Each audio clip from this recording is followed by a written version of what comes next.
रियाबड़ी उपखंड मुख्यालय के आसन स्थित गोरक्षनाथ मंदिर परिसर में भाजपा की परिवर्तन संकल्प यात्रा के पहुंचने पर आम सभा स्थल का भाजपा पदाधिकारियों ने जायजा लिया। रियाबड़ी परिवर्तन संकल्प यात्रा के जिला संयोजक पवन प्रतनी ने बताया कि परिवर्तन यात्रा मेड़ता विधानसभा के रियाबड़ी मंडल के दोपहर 1 बजे पहुंच जाएगी। यात्रा की तैयारी को लेकर मेड़ता विधानसभा के सभी मंडलों के मंडल अध्यक्ष अपने मंडलों पर तैयारी कर रहे हैं एवं आज आम सभा स्थल का पर्यवेक्षण कुरुक्षेत्र विधायक सुभाष सुधा द्वारा किया जाएगा। इस दौरान रियाबड़ी यात्रा संयोजक पवन प्रतनी, सह संयोजक मदन गोरा, गोपाल सिंह, जिला मंत्री अभिनव शर्मा, रमेश मेघराज, राकेश मेघवाल, जसनगर मंडल अध्यक्ष योगी महेंद्र नाथ, रिया मंडल अध्यक्ष भंवर सिंह, मुक्तिलाल, ओम गणपति परिहर, सत्यनारायण वैष्णव, मेघा सामरिया, ओम प्रकाश माली, महेंद्र माली आदि कार्यकर्ता तैयारी में जुटे रहे। 14 सितंबर 2023 को हिंदी दिवस मनाया गया। इस कार्यक्रम के दौरान निबंध एवं भाषण प्रतियोगिता का आयोजन किया गया। कार्यक्रम के अध्यक्ष महाविद्यालय के प्राचार्य डॉक्टर भरत उपाध्याय ने सरस्वती प्रतिमा पर दीप प्रज्वलित कर माल्यार्पण करते हुए कार्यक्रम आयोजित किया। बीएड तृतीय वर्ष की छात्रा कोमल चरपोटा, बीएसटीसी प्रथम वर्ष की छात्रा दीपशिखा, बीएड प्रथम वर्ष के छात्र विक्रम सिंह, अर्जुन सिंह एवं कई छात्रों ने कार्यक्रम में भाग लिया। कार्यक्रम का संचालक बीएसटीसी की छात्रा मीनाक्षी व सोनल के द्वारा संचालित किया गया। आभार व्यक्त महाविद्यालय के प्रतियोगिता प्रभारी लता दामा के द्वारा किया गया। ये जानकारी राहुल भूरिया ने दी। बांसवाड़ा में गोकर्णेश्वर महादेव मंदिर परिसर में सायंकालीन आरती के पश्चात संरक्षण पदाधिकारीगण, कार्यकारिणी पदाधिकारीगण, महिला पदाधिकारिणीगण, युवा मंडल के पदाधिकारिणीगण एवं भक्तजनों की उपस्थिति में एक अनौपचारिकता बैठक का आयोजन किया गया, जिसमें सर्वसम्मति से निम्न निर्णय लिए गए। दिनांक 15 सितंबर 2023 शुक्रवार अमावस्या तिथि के सायं आरती के समय 1008 मोदक का प्रसाद का भोग लगाया जाएगा। दिनांक 17 सितंबर 2023 को गोकर्णेश्वर महादेव मंदिर परिसर से प्रतिवर्ष की भांति इस वर्ष भी महादेव की शोभा यात्रा के साथ नगर से जुलूस निकाला जाएगा। दिनांक 17 सितंबर को महिलाएं केसरिया रंग की साड़ी में और पुरुष धोती झब्बा या पजामा झब्बा पहनकर जुलूस में निकलेंगे। नगर भ्रमण के पश्चात गोकर्णेश्वर महादेव मंदिर में महाआरती एवं प्रसाद वितरण का आयोजन होगा। अनौपचारिक बैठक में संरक्षक पदाधिकारी जगदीश जी व्यास, युवा अध्यक्ष चंद्रशेखर, महासचिव ललित कुमार द्विवेदी, कोषाध्यक्ष विद्याधर त्रिवेदी, सांस्कृतिक मंत्री कपिल जी त्रिवेदी, युवा मंडल से भुवनेश त्रिवेदी, कपिल त्रिवेदी, जगदीश जी व्यास, नीरज त्रिवेदी, जय कुमार त्रिवेदी, मयंक व्यास, प्रभव पांड्या, मुकेश, भुवनेश, जयेश आदि उपस्थित रहे। लोहागल में जिला स्तरीय शारीरिक शिक्षक संगोष्ठी समापन समारोह का आयोजन हुआ। शारीरिक शिक्षक स्कूल में विद्यार्थियों को अनुशासन ही नहीं सिखाया जाता, समाज को भी नई सोच और नई दिशा प्रदान करता है। ये बात मुख्य अतिथि वरिष्ठ कांग्रेस नेता श्री महेंद्र सिंह रलावता ने समारोह में कही। उन्होंने शारीरिक शिक्षकों को संबोधित करते हुए कहा कि आप सभी मैदान पर पसीना बहाते हैं, जब जाकर कहीं देश को होनहार खिलाड़ी मिलते हैं जो आगे जाकर देश के लिए मेडल लाकर देश का नाम रोशन करते हैं। अजमेर जिले को अग्रणी जिलों की श्रेणी में लाकर खड़ा करने के लिए मिलकर प्रयास करने का संकल्प लिया। इससे पूर्व कार्यक्रम के आयोजक स्थानीय विद्यालय की संस्था प्रधान सोनल गांधी और वरिष्ठ शारीरिक शिक्षकों ने सभी अतिथियों का माला पहनाकर और साफा बांधकर स्वागत किया। छात्रा सपना चौधरी ने शानदार राजस्थानी नृत्य प्रस्तुति दी। कार्यक्रम के अति विशिष्ट अतिथि जिला शिक्षा अधिकारी माध्यमिक श्री अनिल कुमार जोशी ने प्रधानाचार्य सोनल गांधी और वरिष्ठ शारीरिक शिक्षक श्री शक्ति सिंह गौड़ को शानदार आयोजन के लिए बधाई दी और मैदान के साथ साथ स्कूल प्रबंधक में उम्दा कार्य करने के लिए सभी की सराहना की। कार्यक्रम की अध्यक्ष अजमेर ग्रामीण ब्लॉक की मुख्य ब्लॉक शिक्षा अधिकारी सुश्री कालिंद नंदिनी शर्मा ने शारीरिक शिक्षकों को संबोधित करते हुए कहा कि शारीरिक शिक्षक खेलों में रुचि रखने वाले खिलाड़ियों का सटीक मार्गदर्शन करते हैं। मकराना में जिला कलेक्टर डीडवाना कुचामन सीताराम जाट ने बुधवार को उपखंड स्तरीय अधिकारियों की बैठक मकराना उपखंड कार्यालय में की। बैठक में कलेक्टर ने अधिकारियों से कहा कि सरकार की योजनाओं का अधिक से अधिक नागरिकों को लाभ मिलना चाहिए। उन्होंने कहा कि सरकारी योजनाओं का प्रचार प्रसार करने के साथ नागरिकों का सहयोग भी करें। उन्होंने कहा कि जिन योजनाओं का कार्य धीरे चल रहा है उसमें तेजी लाएं और उनकी प्रगति रिपोर्ट उपलब्ध कराएं। नागरिक भी समय पर अपने दस्तावेजों को अपडेट करता रहे ताकि उन्हें भी हर योजना का समय पर लाभ मिले। बैठक में कलेक्टर ने अधिकारियों से कहा कि क्षेत्र में मतदान के लिए नागरिकों को जागरूक करने के लिए व्यापक प्रचार प्रसार करें एवं 100% मतदान करने हेतु प्रेरित करें। उन्होंने क्षेत्र की कार्य योजनाओं की जानकारी लेकर आवश्यक दिशा निर्देश दिए। मेड़ता सिटी शिशु निकेतन निजी विद्यालय में गुरुवार को हिंदी दिवस मनाया गया। हिंदी दिवस के अवसर पर शिक्षकों व विद्यार्थियों द्वारा भाषण दिए गए। वहीं कुछ संस्थानों में वाद विवाद प्रतियोगिता आयोजित हुई। महेश आर्य ने जानकारी देते हुए बताया, मेड़ता के शिशु निकेतन सीनियर सेकेंडरी विद्यालय में विद्यार्थी जीवन में मोबाइल फोन पर वाद विवाद प्रतियोगिता आयोजित की गई, जिसमें एक पक्ष ने मोबाइल फोन को मनुष्य जीवन में बहुत उपयोगी बताया। छात्राओं ने पक्ष में बोलते हुए कहा कि अगर मोबाइल का सदुपयोग करें तो बहुत उपयोगी सिद्ध होती है। वहीं विपक्ष ने जीवन में मोबाइल को हानिकारक बताते हुए इसके हानियां बताई। प्रधानाचार्य सुनीता प्रभाकर ने हिंदी दिवस पर अपने विचार व्यक्त करते हुए हिंदी को मातृभाषा के रूप में बताया। अभिषेक प्रभाकर ने वाद विवाद प्रतियोगिता को देखकर छात्र छात्राओं का हौसला अफजाई करते हुए विद्यार्थियों को हर प्रतियोगिता में भाग लेने का आह्वान किया। कर्नाटक के उप मुख्यमंत्री डीके शिव कुमार ने ख्वाजा साहब के दरगाह में दी हाजिरी। मखमली चादर पेश कर देश में कांग्रेस की सरकार बनने की मांगी दुआ। आज सुबह अपने साथियों के साथ अजमेर दरगाह पहुंचे डीके शिव कुमार ने बताया कि वह ख्वाजा साहब का कर्नाटक में सरकार बनने पर शुक्राना अदा करने आए हैं और पूरे देश में 2024 में कांग्रेस की सरकार बने इसकी दुआ करने आए हैं। जी सर, दरगाह आए हैं, क्या खास संदेश लेके आए हैं? I come here to pray, praise Dargah. At my difficult times, thousands of followers had come and prayed here for my well-being and for the prosperity of my family. So I come here to pray. I offer my prayer along with my friends, Mr. Harris, and we all have come here. So from here I'm going to share. Sir, आपने operation lotus को भी foil किया, उसके ऊपर आपका क्या कहना है sir? No operation lotus, only cooperation hand. Sir 5 नई योजना आपने लागू करने की कही थी, जिसमें 40,000 करोड़ रुपए का रुको मामला रखा था। सर, सनातन क्या का वजह आपका रही क्या थी? कहना है सर? सनातन के साउथ में चल रहा है सर। ये क्या कर रहे हो यार अमित भाई यार? ऐसे क्या कर रहे हो यार? तो हिंदी समस्ती कर्नाटक के मुख्यमंत्री आए थे, उनका क्या दौरा था और क्या विशेष यहाँ रहा? आज कर्नाटक के मुख्यमंत्री श्री डीके शिव कुमार जी का दौरा था, दरगाह ज़ियारत था। क्योंकि डीके शिव कुमार जी पहली बार जीतने के बाद दरगाह ज़ियारत पर आए हैं और शुक्र अदा करना है ईश्वर का, नवाज का, कि जिस तरह कर्नाटक में प्रचंड बहुमत के साथ कांग्रेस की सरकार बनी है, आगामी 2023 में भी पूरे देश में इंडिया की सरकार बने, कांग्रेस की सरकार बने।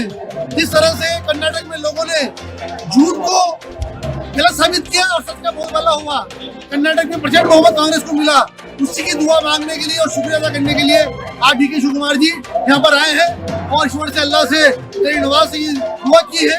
हमारे एमएलए साहब हारिस भाई, जो आगे कर्नाटक के एमएलए हैं, हमारे इमरान प्रताप गढ़ी के निर्देश अनुसार सब लोग यहाँ मौजूद है। अल्पसंख्यक विभाग की टीम ने उनका स्वागत किया है और यही दुआ की है कि 2024 में भी देश में कांग्रेस की सरकार बने। इनका आने का राजनीतिक दौरा है या मतलब ये सिर्फ और सिर्फ दरबार गरीब नवाज में अपना शीर्ष नवाजने के लिए आए थे, शुक्राना अदा करने के लिए आए थे और आगामी 2024 में कांग्रेस की सरकार पूरे देश में होने इसकी दुआ करने के लिए आए थे। इनके अलावा कहाँ का अजमेर में इनका दौरा है? अभी यहाँ से सीधे वो पुष्कर गए हैं, पुष्कर की दर्शन करेंगे, वहाँ पर भी भगवान को शुक्रिया अदा करेंगे और उसके बाद सीधा जयपुर से अपने स्टेट में कर्नाटक में प्रस्थान करेंगे। आपका नाम और पद बताइए। मैं आबिद कागजी, चेयरमैन राजस्थान प्रदेश कांग्रेस कमेटी अल्पसंख्यक विभाग। कांग्रेस के दिग्गज और किशनपोल विधानसभा से विधायक अमीन कागजी का जन्मदिन अपने सरकारी आवास विधायकपुरी में बड़ी धूमधाम से मनाया गया। बड़ी संख्या में कार्यकर्ताओं ने माला और बुके देकर विधायक को जन्मदिन की शुभकामनाएं दी। इसके अलावा जयपुर शहर में करीब 8 से 10 जगह विधायक अमीन कागजी का सम्मान समारोह और जन्मदिन केक काटकर मनाया गया।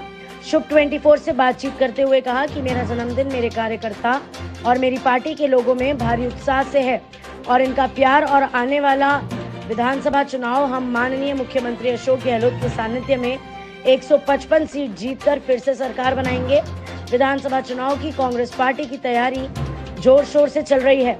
ब्यूरो रिपोर्ट, शुभ 24 न्यूज। देख रहे हैं शुभ 24 न्यूज में, आपके साथ गायत्री राजपूत। आज हम बात करेंगे किशनपुर विधायक अमीन कागजी से, जिनका आज जन्मदिन है। पहले तो आपको जन्मदिन की बहुत बहुत शुभकामनाएं। क्या आप फंक्शन करने वाले हैं आप अपने जन्मदिन? देखिए, फंक्शन तो लोग कर रहे हैं। आज सुबह से ही कई जगह जन्मदिन के प्रोग्राम है। सुबह 7 बजे से निकला हूँ और मैं तो ये कहना चाहता हूँ कि मैं किशनपुर क्षेत्र के लोगों का आभारी हूँ कि इतनी मोहब्बत शिद्दत के साथ में मुझे प्यार और उमंग के साथ में मेरा जन्मदिन मना रहे हैं। मैं सौभाग्यशाली हूँ कि इतनी मोहब्बत के साथ में लोग सारे पेश आ रहे हैं और इतनी मोहब्बत के साथ जगह जगह केक काटे जा रहे हैं, उत्साह मनाया जा रहा है। ये लिए मेरे लिए गौरव की बात है, गर्व की बात है। आपको लोगों का इतना प्यार, उत्साह ये सब मिला, इसके बारे में क्या फील करते हैं? ये कर्म है। जब लोगों के लिए आदमी, कोई जनप्रतिनिधि संवेदनशील होता है, उनके काम है, उनके जो वक्त पे उनके काम आना, उनके जरूरत पे उनके काम पूरे करना, क्षेत्र के लोगों को संभालना, गरीब मिस्कीन जो जरूरतमंद लोग हैं उनके काम आना ही एक जनप्रतिनिधि का सच्चा काम है और वो मैं करता हूँ। राजस्थान में आगामी विधानसभा चुनाव आने वाले हैं, उनको लेकर कांग्रेस की क्या रणनीति रहेगी? देखिए, मुख्यमंत्री जी ने कहा है कि भारतीय जनता पार्टी तो टुकड़े टुकड़े गैंग है, 8 जगह बटी हुई है और कांग्रेस पार्टी मुत्तहिद होके, एक साथ होके इलेक्शन लड़ेगी और जो मुख्यमंत्री जी ने कहा 156 जीतेंगे, 156 जीतेंगे।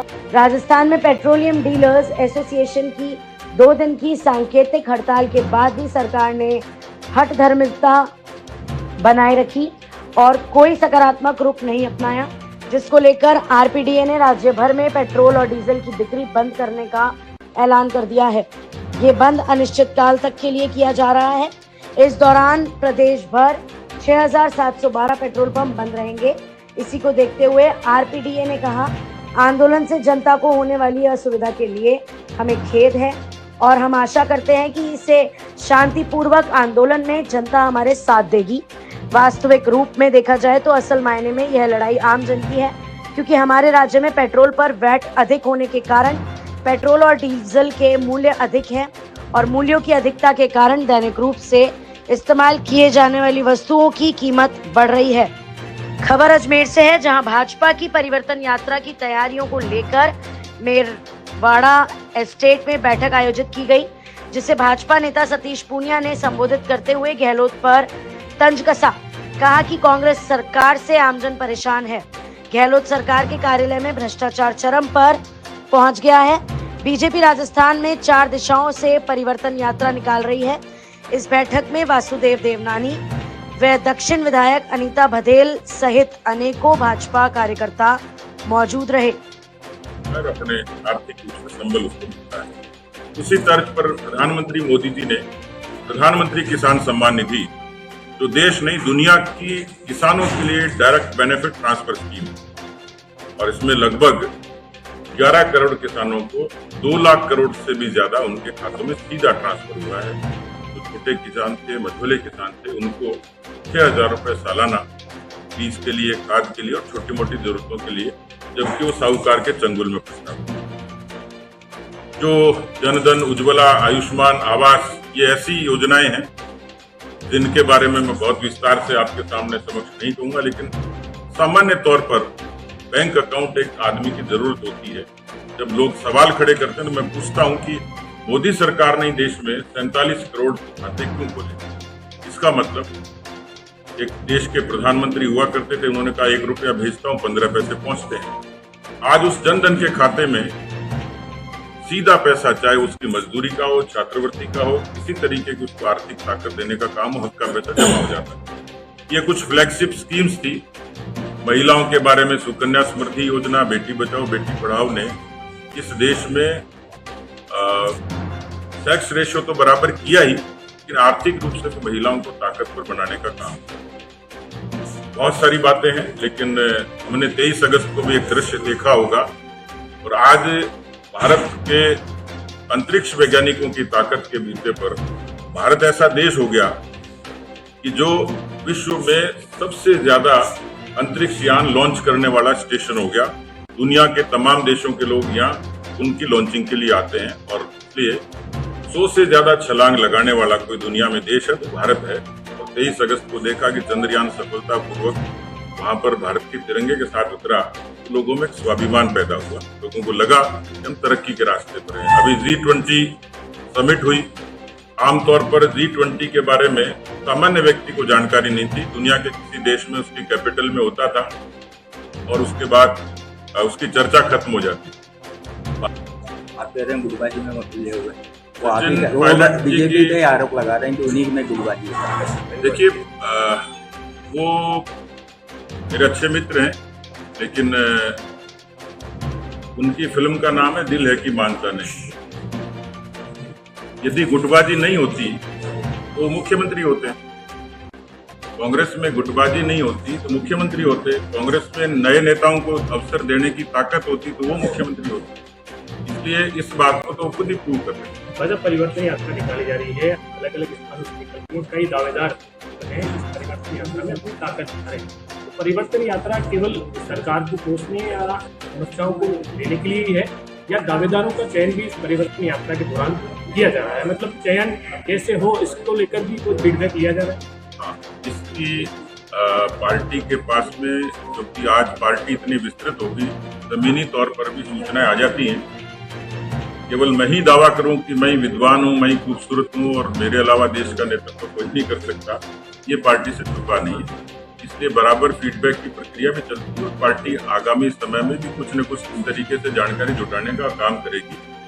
इस यात्रा में मुख्य रूप से तो कार्यकर्ताओं के मनोबल का निर्माण, जैसा आप देखते हैं, और ये तय मानिए कि जब कोई सड़क पर आता है अपना समय लेके, चाहे किसान आए, चाहे जवान आए, चाहे कार्यकर्ता आए, चाहे दलित, वंचित, पिछड़े और महिलाएं आए, उनका सड़क पर आने का एक मकसद है कि इसका मतलब सरकार के खिलाफ कुछ न कुछ तो धुआं है, और धुआं होता है तो आग भी होती है। ये बात ठीक है, मैं उसको आंख नहीं मीच सकता, उसको इनकार नहीं कर सकता कि राजनीति में ये देश का, लोकतंत्र का एक जीवंत कारण है कि लोगों की उत्कंठा रहती है अपने आप को साबित करने की। चुनाव के लिए उनकी महत्वाकांक्षाएं भी होती है। उसको कोई मर्यादाओं में नहीं बांधा जा सकता कि नहीं आप टिकट मत मांगिए, आप आइए मत। एक सामान्य सी प्रक्रिया है, लेकिन इसको मैं इस चीज से जोड़ के देखता हूं कि इस तरीके का जो क्रेज है, जो आकर्षण है, वो तभी होता है जब पार्टी अपकमिंग होती है। जिनके जहाज डूबने वाले होते हैं उनके यहाँ इतने बायोडाटा और इतने लोग नहीं आते हैं। यदि एक सीट पर इतने लोग आते हैं तो ये तय मानिए कि इसका मतलब पार्टी में ताकत है, पार्टी में आकर्षण है, लोगों को पार्टी में उम्मीद और भविष्य दिखता है। ये ठीक है कि आएंगे लोग अपनी बात कहेंगे, पर इस परिवर्तन यात्रा में हम कोई टिकट की चर्चा नहीं कर रहे, उसका कोई फीडबैक नहीं ले रहे, अपनी बात कहते हैं, उनको हम शालीनता सुनते हैं, वो लोग भी शालीनता